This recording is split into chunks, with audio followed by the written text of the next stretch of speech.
Kalau emang kita fokusnya itu udah ke arah-arah yang buruk atau yang negatif, ya mau pertanyaan sebagus apapun itu bakal jatuhnya jadi negatif aja di pikiran kita gitu, atau nyampe ke kitanya tuh pasti bakal jelek aja gitu. Selamat malam untuk kamu yang masih dalam perjalanan menuju kasur atau kamu yang sudah ada di atas kasur. Gue Dera dari podcast Teman Tidur dengan segudang cerita yang mengantarkan kamu ke dunia mimpi.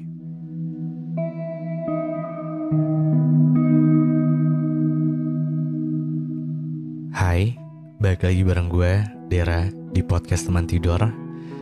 Dan di episode malam hari ini, episode spesial sebenarnya. Episode spesial Lebaran. Maka dari itu, sebelum gue memulai episode malam hari ini, di kesempatan kali ini gue mau meminta maaf jika selama season 8 ini khususnya, atau ya 500 episode ini ya di Teman Tidur, ada salah-salah kata dari gue ataupun dari orang yang bercerita, baik yang disengaja ataupun yang tidak disengaja. Gue meminta maaf yang sebesar-besarnya dan semoga lo mau memaafkan ya. Dan karena episode malam hari ini adalah episode spesial Lebaran, gue tuh tadinya tetap pengen bawain satu cerita yang gue pilih dari website kayak biasa gitu. Cuma kayaknya karena ini episode spesial, mending kayak ceritanya dari gue aja gak sih? Gak, maksudnya tuh kan jarang-jarang banget gue bikin episode yang gak ngebawain cerita orang lain gitu. Ya ini sebenarnya lebih ke kayak gue berharap ini bisa jadi momen apa ya, nemenin lo mudik. Ya harusnya sih lo udah sampai ke kampung halaman ya buat lo yang mudik gitu. Dan ini gue bakal uploadnya itu Hamin 1 Lebaran mungkin. Jadi pas malam takbiran. Yang sebenarnya di malam itu juga gue harusnya udah mudik juga ya. Jadi gue Lebaran tahun ini gue mudik ke Sumedang. Dan gue mudiknya rencananya Hamin 1 gitu. Dan ini gue take-nya tuh sebelum Hamin 1 itu ya anyway. Terus di tahun ini juga berarti ini adalah tahun kedua gue mudik Lebaran ke Sumedang tanpa Cindy. Di tahun kemarin gue juga mudik tanpa Cindy juga karena waktu itu Cindy lagi hamil. Dan di tahun ini ada Bian, anak gue.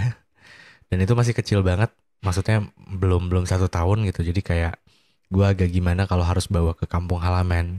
Dan for your info juga sebenarnya di kampung halaman gue tuh di rumah nenek. Nah nenek ini dari nyokap gue. Yang dimana emang di keluarga nyokap itu tradisinya lumayan kental banget untuk mudik. Hampir semuanya tuh pada mudik, meskipun gak semuanya tapi hampir gitu. Dan bisa dipastikan satu rumah itu tuh bakal full. Dan gue gak kebayang kalau misalkan gue bawa Bian sama Cindy. Kalau Cindy sebenarnya nggak masalah ya, dari sebelum Cindy hamil pun Cindy pernah ikut mudik gitu. Tapi pas Cindy hamil, gue memutuskan untuk kayak jangan jangan jauh-jauh dulu gitu, jangan perjalanan jauh lah karena kan lumayan ya dari kota gue sekarang ke Sumedang itu lumayan jauh gitu. Takutnya nanti di perjalanan ada hal-hal yang tidak diinginkan. Dan sekarang juga sama, pas Bian udah lahir juga kayak gue memutuskan untuk kayaknya enggak deh. Jangan dulu, mending nanti tahun depannya lagi aja gitu. Karena ya itu, pertimbangannya takutnya di sana nggak dapet tempat gitu. Kalau anak kecil kan agak susah ya.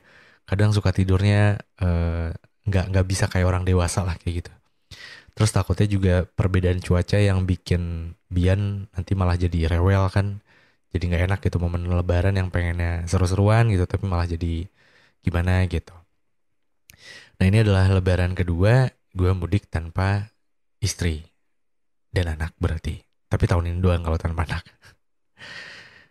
Jujur sebenarnya sedih sih. Maksudnya sedih kayak gimana ya? Bukan sedih, gimana ya? Ya sedih lah. Kayak lo Lebaran gitu. eh yang dimana orang-orang tuh pada ini ya, pada libur kan. Dan for your info gue tuh tipe kalau orang yang workaholic ya. Kayak gue tuh nggak bisa nggak kerja dalam 1 hari gitu. Meskipun itu hari libur gitu. Ya karena gue emang nggak mengenal hari libur. Kan gue nggak kerja di mana-mana. Nggak.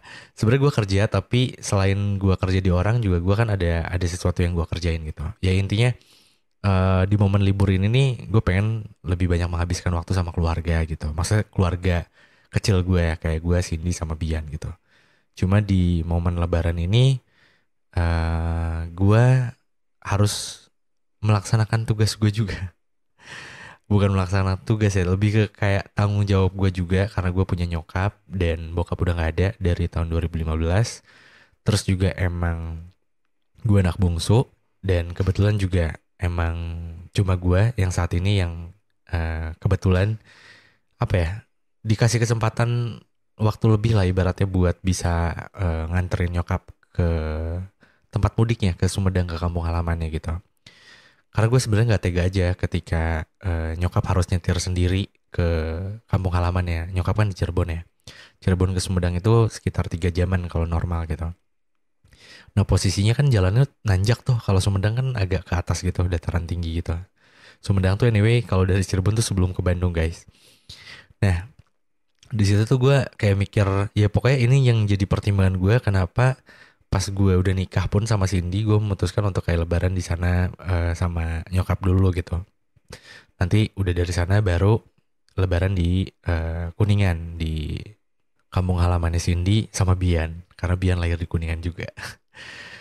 Dan alhamdulillahnya Cindy nggak pernah mempermasalahkan hal itu gitu, dan gue bersyukur banget punya istri kayak Cindy. Wah, thank you Cindy. Gue nggak tahu Cindy bakal dengerin ini atau enggak ya. Jadi gitu, di tahun ini juga gue memutuskan hal yang sama untuk nganterin nyokap juga ke kampung halamannya karena ini ada alasan yang lebih lebih ini lagi sih sebenarnya. Nyokap itu kemarin sempat kesini pas bulan puasa ke rumah gue gitu, bawa mobil biasa. Cuma pas gue lihat mobilnya tuh remnya agak blong gitu. Jadi kayak masternya tuh emang agak bermasalah, master remnya itu. Nah jadi dia kalau misalkan diinjak remnya itu ambles, ambles tuh gimana ya? Blong lah ibaratnya. Jadi harus dikocok, dilepas terus diinjak lagi gitu. Nah itu baru adaan. Nah gue kan mikirnya nyokap udah tua ya. Maksudnya udah pensiun. Terus ya gue juga agak gimana gitu ya. Lo kalau di posisi gue juga pasti sama kan, kayak nggak tega gitu lihat nyokap harus pulang gitu sendiri sama cucu-cucunya, misalkan sama abang gue gitu. Tapi harus nyokap yang nyetir. Nah itu yang jadi pertimbangan gue. Akhirnya ya tahun ini juga gue berencana untuk mudik juga gitu, mudik lebaran tahun 2024. Dan gue berharap nanti ketika Bian mudik juga tahun depan itu bakal jauh lebih seru ya. Karena jujur ya, momen lebaran tuh krusial banget buat gue pribadi. Gue kayaknya hampir selama gue hidup, 30 tahun gue hidup, itu setiap tahun pasti mudik ke Sumedang. Jadi bokap sama nyokap itu emang aslinya dari Sumedang, cuma kebetulan beliau dua-duanya itu tinggal di Cirebon karena penempatan kerja gitulah. Dan itu tuh dari kecil, dari SMP, SMA, kuliah, sampai gue udah nikah nih, gue masih tetap mudik ke sana gitu. Karena kebetulan emang kakek dari nyokap masih ada gitu. Nah sedangkan kalau dari bokap itu semuanya udah nggak ada. Nah di situ tuh momen yang menurut gue kayak seru aja gitu dari gue kecil. Bahkan dulu gue pernah punya pengalaman yang cukup pahit ya ketika gue mudik. Tapi ini kayak karena kesalahan gue sendiri sih. Jadi intinya waktu itu tuh pengalaman pahitnya gue pernah lebaran di rumah sakit. Gue pernah lebaran di rumah sakit waktu gue kecil itu karena tipes. Kebayang gak lo, malam lebaran gue tipes. Jadi pas dalam perjalanan, dulu kan bokap mobil tua ya. Dalam perjalanan itu bokap karena mobilnya tua, itu ampere radiatornya tuh kadang suka naik dan panas. Biar jadi nggak overheat, bokap itu biasanya apa ya, istirahat dulu. Jadi berapa jam jalan istirahat. Biasanya sih kalau rutenya kalau dari Cirebon kita biasanya istirahat dulu di Sumber, terus di Majalengka. Nanti udah di Majalengka baru di Tomo kita istirahat. Udah di Tomo baru ke Sumedang. Nah kayak gitu gitulah. Itu momen yang menurut gue seru. Dan ketika momen pemberhentian itu, istirahat itu, gue tuh badung waktu kecil. Jadi gue makan es krim. Gue makan es krim. Sebenarnya waktu itu gue juga nggak puasa ya karena masih kecil, masih SD. Gue makan es krim hujan-hujan. Terus gue juga kondisinya belum makan nasi dan gue maksa mau makan es krim. Terus setelah itu pas nyampe Sumedang gue makan tahu Sumedang. Tapi gue nggak pakai lontong, dan jeleknya gue ketika gue makan gorengan atau kayak tahu, ya tahu Sumedang kan ya bisa gue bilang itu kayak gorengan juga ya, makanan yang digoreng gitu. Nah gue tuh suka pakai cabe yang dimana satu tahu itu gue bisa makan cabe tuh 5. Itu waktu gue kecil ya. Karena gue emang sesuka itu sama pedes gitu. Nah dari situlah akhirnya malam-malam tuh pas malam besok paginya itu Lebaran, sholat gitu. Gue sakit, gue dibawa ke rumah sakit malam-malam jam 2. Akhirnya gue dirawat dan nyokap juga akhirnya jadi nggak ikut sholat gitu, harus nungguin gue. Nah itu momen pahit ketika gue Lebaran lah. Dan selebihnya ya momennya seru-seru aja gitu, seru-seru dalam artian ya gue bisa mudik bareng sama keluarga gue gitu. Tapi ya karena gue anak bungsu juga gue kadang ada sedihnya juga. Dan sebenarnya ini juga pernah gue ceritain deh kayaknya di episode spesial Lebaran yang kemarin. Karena gue anak bungsu, jadi gue adalah orang atau saksi yang melihat perjalanan mudik di keluarga gue. Itu dari mulai komplit, ada abang gue duaan, terus tiba-tiba abang gue yang pertama udah nikah, terus nggak ikut mudik. Terus yang kedua juga udah nikah, jadi nggak ikut mudik. Maksudnya kadang suka nggak ikut mudik, tapi kadang ikut mudik juga, cuma nggak satu mobil gitu.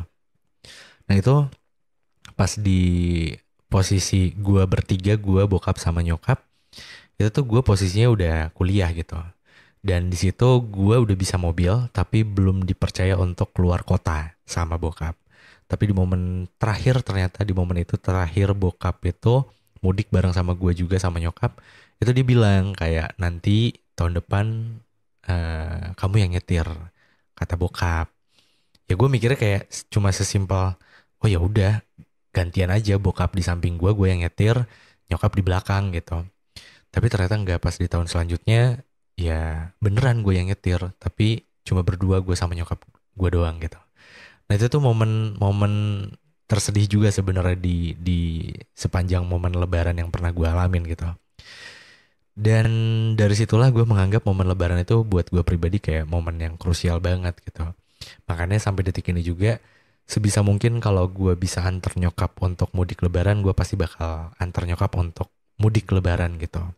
Dan ya tadi kayak yang di awal gue bilang, gue beruntung bisa dapetin Cindy yang dia benar-benar ngerti apa yang gue maksud gitu. Karena kan nggak gampang ya buat ngejelasin maksud gue tuh kayak gimana. Tapi beruntungnya ya gue selama pacaran sama dia juga udah sering bilang kalau gue ke nyokap tuh setelah bokap udah nggak ada tuh kayak gue banyak rasa penyesalan yang nggak bisa gue tebus satu-satu. Penyesalan ke bokap ya. Makanya gue mungkin cara gue untuk mengobati rasa penyesalan itu dengan bisa banyak berbuat untuk nyokap gitu. Maksudnya bisa lebih banyak lagi ngebantuin nyokap selagi gue masih bisa ngebantu lah. Ya kurang lebih kayak gitulah. Dan akhirnya sekarang tahun ini juga gue mudik Lebaran. Ya, gue gak tahu lo sekarang mudik atau enggak. Atau mungkin nanti gue bakal bikin polling kali ya, lo mudik atau enggak gitu. Dan gue kemarin juga sempet lihat di seliweran TikTok gitu. Katanya jumlah pemudik tahun ini nih adalah jumlah pemudik terbanyak sepanjang sejarah Indonesia katanya. Dan ini sebenarnya ada kekhawatiran juga dari gue sebenarnya, tapi ya semoga amit-amit jangan sampai ya. Kayak kejadian di tol Brexit itu 2016 ya kalau nggak salah. Ya koreksi kalau gue salah. Itu kan insiden yang paling parah lah kalau menurut gue. Jadi kayak mobil antri panjang di pintu keluar tol gitu, dan itu tuh bisa sampai berjam-jam, bahkan ada sampai 20 jaman kurang lebih ya. Itu mobil nggak bisa keluar, stuck gitu, dan banyak orang yang meninggal juga karena kehabisan nafas, terus dehidrasi dan lain sebagainya lah. Karena kebayang gak sih lo kayak di pintu keluar nggak ada rest area juga, mungkin stok apa makanan juga udah menipis gitu, dan akhirnya ya memakan banyak korban gitu. Dan gue berdoa semoga tahun ini nggak ada ya, jangan sampai ya. Semoga semuanya lancar-lancar, aman-aman, lo juga mudik aman, lancar, seneng, happy gitu. Jangan sampai kayak lo mudik tapi kayak ada pikiran-pikiran yang nggak enak gitu. Karena kan biasanya ketika mudik tuh kadang suka ada pemikiran yang nggak enak. Ini juga pernah gue alamin dulu ya, kayak aduh malas banget nih kalau mudik ketemu sama saudara. Pasti bakal ditanya kapan nikah, kapan nikah. Atau sebelum kapan nikah mungkin buat lo yang baru lulus kayak kapan kerja, udah ngelamar kemana aja, udah kerja di mana. Yang kayak gitu-gitulah, bukan kapan kerja ya. Lebih ke kayak udah kerja di mana, sorry gue ralat, kalau kapan itu identiknya lebih ke kapan nikah. Kalau kerja tuh pertanyaannya lebih kayak kerja di mana gitu. Nah ya, buat yang fresh graduate dan masih ngelamar-ngelamar kan kayak bingung ya, kayak masih ngelamar. Ya itu kan sebenarnya, ya sebenarnya nggak masalah dengan pertanyaan itu gitu. Cuma kayaknya ini jadi pertanyaan yang menghantui beberapa anak muda di luar sana, yang mungkin salah satunya lo.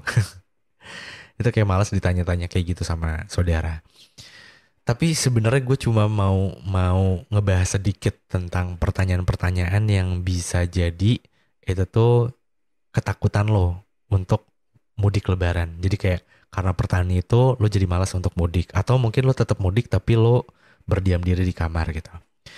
Dan ini juga gue pernah alamin, tapi makin kesini makin gue tahu sebenarnya mereka tuh ya cuma pengen tahu update kehidupan aja, karena mungkin udah lama banget gak ketemu kan. Sebenarnya sebatas itu gitu. Meskipun emang ada oknum-oknum, gue bilangnya oknum ya, oknum-oknum keluarga yang kadang emang tendensinya tuh bukan nanya tentang kehidupan, tapi karena dia mau mojokin kita aja gitu. Kayak nanti ujung-ujungnya tuh ngebanding-bandingin, oh kalau anak tante misalkan, atau anak uak misalkan, bibi uak gitu, itu udah di sini, kerja di sini, harusnya cobain aja ke sini sini sini sini. Ya mungkin itu juga tujuannya baik, tapi kayak ya kita juga sebenarnya udah coba tapi ya belum dipanggil gitu. Masa sih harus kita bilang iya udah dicoba tapi ditolak gitu kan? Yang kayak gitu-gitu lah. Itu kan ya pertanyaan-pertanyaan yang sebenarnya nggak apa-apa. Tapi di momen itu gue juga pernah ngerasa kayak nggak terima dan sakit hati gitu, kayak yang nggak fair aja dibandingin sama orang yang lebih tua dari gue misalkan, atau apapun itulah variabel yang gue pikirin pada saat itu gitu. Cuma makin kesini ya gue makin menyadari ya sebenarnya pertanyaan-pertanyaan itu tuh biasa aja sebenarnya ya. Ya mungkin lo bisa bisa nggak sependapat sama gue sekarang nggak apa-apa. Tapi ini gue cuma share apa yang gue alamin di detik ini aja gitu. Meskipun tadi gue sempat mention juga, gue pernah juga ngalamin hal yang sama, kayak gue ngerasa sebel gitu, kesel gitu. Kenapa sih harus nanya yang kayak gitu-gitu gitu. Cuma ya balik lagi, kalau emang kita fokusnya itu udah ke arah-arah yang buruk atau yang negatif, ya mau pertanyaan sebagus apapun itu bakal jatuhnya jadi negatif aja di pikiran kita gitu, atau nyampe ke kitanya tuh pasti bakal jelek aja gitu. Karena apa ya? Karena pertanyaan itu nggak mungkin bisa dihilangkan gitu. Karena kebayang nggak sih kayak kalau nggak ada pertanyaan itu, apa bridging yang tepat untuk kayak apa ya, memulai sebuah percakapan. Ya oke, bisa nanya kabar, tapi kan dengan dia mudik sekarang kan itu tandanya kabarnya baik kan, nggak lagi sakit gitu. Nah maksud gue kayak ya sekarang tuh gue makin sadar ya sebenarnya itu pertanyaan yang biasa, yang jawabannya tuh bisa gue switch gitu. Gue bisa aja memberikan jawaban sakit hati gue, atau gue bisa aja memberikan jawaban dengan tidak mengikut sertakan rasa sakit hati gue gitu. Yang sebenarnya gue menganggap ya itu tuh pertanyaan yang biasa gitu. Atau gue pengen menganggap itu pertanyaan yang bikin gue tuh sakit gitu. Nah itu semua tuh kontrolnya tuh ada di kita gitu. Ini bukan berarti gue kolot banget atau gimana, tapi ini yang gue lakuin sih. Dan ini juga gue alamin sekarang, kayak ya bener aja gitu. Pertanyaan itu nggak akan ada habisnya. Dari mulai udah kerja di mana, udah punya kerja, ditanya udah punya apa aja, atau misalkan gajinya berapa. Kadang ada yang suka sampai nanya kayak gitu. Terus ditanya kapan nikah, udah nikah nanti ditanya kapan punya anak, udah punya anak nanti ditanya lagi kapan mau nambah. Ya terus aja. Pertanyaan itu nggak akan ada habisnya gitu. Nah, ketika gue menanamkan rasa sakit hati atau kekesalan gue ini dari jawaban-jawaban gue yang gue lontarkan atas pertanyaan-pertanyaan itu, ya nanti munculnya malah jadi nggak enak gitu. Tapi pas gue udah merit, gue mencoba untuk menerapkan ya gue menganggap pertanyaan itu adalah doa gitu, atau bukan doa, lebih ke kayak motivasi gue atau pemberi semangat untuk gue gitu. Contoh kayak pas gue udah merit, kan gue emang lumayan agak lama ya dikasih momongan gitu. 2 tahun gue nunggu Bian. Itu kayak ya dikasih tau lah sampai jangan ini biar kayak gini kayak gini kayak gini, makannya kayak gini kayak gini kayak gini kayak gini gitu. Terus ya banyak lah pokoknya wejangan-wejangan yang kayak gitu, yang awalnya Gue pikir kayak anjir gue juga pengen, bukannya gue nggak pengen. Atau bahkan ada yang sampai pertanyaan, ah ini mah sengaja kali emang lagi nggak mau punya dulu ya katanya.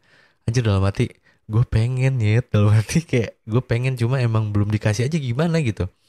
Cuma ya pas di tahun selanjutnya gue mulai kayak mencoba untuk yang tadi gue bilang, gue mencoba untuk mengontrol jawaban-jawaban gue berdasarkan rasa pemikiran gue yang rasa pemikiran pemikiran gue yang tidak berasa gitu. Itu maksud gue. Jadi tidak berasa itu lebih ke kayak gue lebih mengenyampingkan perasaan sensitif gue, tapi gue lebih menonjolkan pemikiran logis lah. Ya lebih ke arah oh berarti ini ujangan, ini adalah sebuah petuah, oh ini adalah sebuah nasihat yang kayak gitu-gitu. Dan itu gue rasain pas pertanyaan yang sama, gue ngejawabnya enak, gue nerima pertanyaannya pun jadi jauh lebih enak gitu. Jadi kayak nggak beban atau jadi nggak kayak sakit hati. Dan serius itu gue alamin. Jadi gue ngerasa kayak, oh ternyata selama ini ya cuma guanya doang aja yang baperan mungkin. Yang sebenarnya emang ada aja oknum-oknum yang kadang emang tujuannya menyudutkan. Tapi mungkin nggak semuanya oknum gitu. Tapi kalau dulu tuh gue mikirnya semua oknum gitu. Karena semua melontarkan pertanyaan tuh yang sama gitu.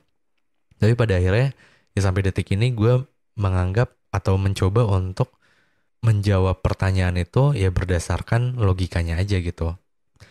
Gue mencoba untuk tidak lebih banyak menggunakan perasaan kayak nggak mau baperan aja gitu. Jadi ya momen mudik buat gue udah nggak ada rasa ketakutan lagi. Jadi malah jatuhnya malah jadi menunggu momen lebaran gitu kayak pengen ketemu sama keluarga, pengen update kehidupan, pengen ya banyak berbagi keluh kesah aja gitu. Siapa tahu dari keluh kesah itu kita bisa banyak belajar, oh ternyata yang kayak gini bakal bisa jadi kayak gini. Itu kan general ya, kita bisa ngomongin kerjaan, kita bisa ngomongin kehidupan, apapun itu gitu. Cara-cara kita ngelola uang atau cara-cara kita berinvestasi misalkan. Dan masih banyak hal yang lainnya juga gitu. Nah itu yang gue sebenarnya mau sharing aja dari ketakutan yang mungkin sekarang lagi lo alamin juga. Karena percaya nggak percaya, lo pasti bakal susah banget untuk nutupin semua mulut biar dia tidak menanyakan hal-hal yang tidak lo mau jawab gitu. Itu pasti bakal susah banget. Tapi lo akan lebih mudah ketika lo coba untuk switch pemikiran negatif lo itu yang seakan-akan orang yang nanya kayak gitu tuh cuma pengen ngejelekin lo, menyudutkan lo, dan ngebikin lo malu.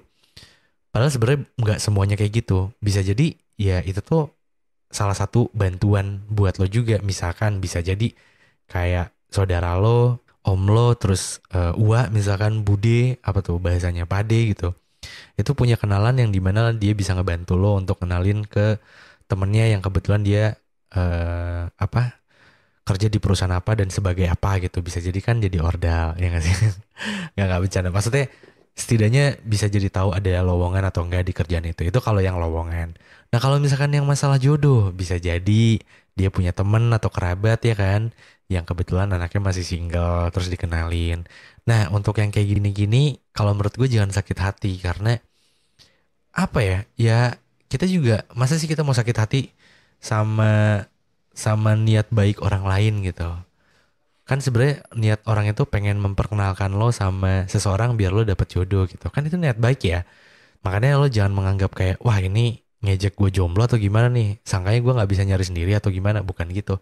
Nah itu yang gue maksud pemikiran-pemikiran negatif itu sebisa mungkin kalau bisa dari tahun ke tahun lo harus kikis sedikit demi sedikit sih kalau menurut gue.